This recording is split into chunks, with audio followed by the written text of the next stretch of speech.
don't want to overstate the case here, but like I have to say, the past few years have really been testing my democratic beliefs, my general disposition towards the importance and value of democracy. It's very valuable in the abstract, but the relationship between democracy and capitalism is a rough one. It almost feels like you can't actually. So this is a common socialist sentiment, right? You can't have democracy with capitalism because Yeah, so certain kinds of really extreme unregulated capitalism are very much incompatible with democracy. They really do undermine it. I would say capitalism as a whole, like if you have it really well regulated, it can coexist with democracy, though. capitalism leads to such an inequitable distribution of resources that the people with the resources can simply buy the consent of the people beneath them through media or handouts, incentives, whatever else. And that is certainly true. But it also makes me wonder, like, to what extent in capitalism, what can you do to push against that, right?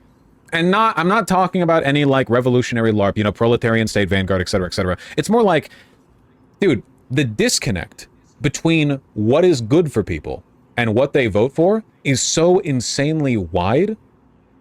Like, holy shit. Yeah, you have to. Yeah, I'll agree with him on that. I'll agree with him on that. What people want even sometimes is the good thing, and yet they don't vote for the good thing. They vote for the bad thing, thinking that they'll somehow get the good thing that way.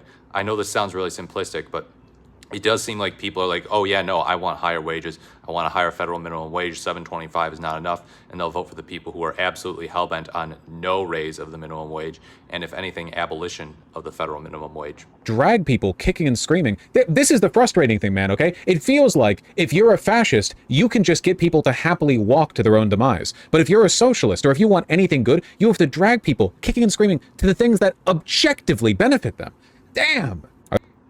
Yeah, this is an interesting analysis. I think that it's not so much people who are political doing the dragging or people telling people to walk to their own demise and support fascism. It's more so people responding to current events and responding to their own feelings, basically.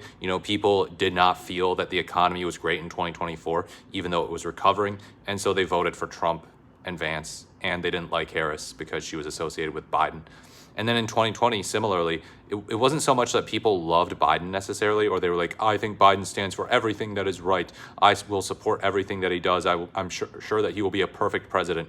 But they were fed up with Trump. They were fed up with Trump and the way that things were going in the country. You had this pandemic that was taking people down. You had the pandemic taking the economy down.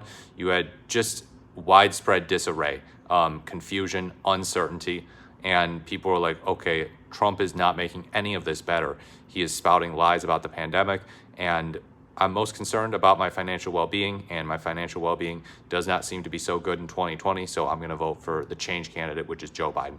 So, yeah, I don't know so much that it's about dragging people or making people vote a certain way, doing good rhetoric or anything like that, but I do agree generally that, unfortunately, the far right has an easier time winning people over just by the fact that people have certain biases a certain way, at least certain portions of the population, and then others are like less susceptible to it. But yeah, it is harder to convince people to support good things, generally speaking, sadly. Let me know what you think in the comments below.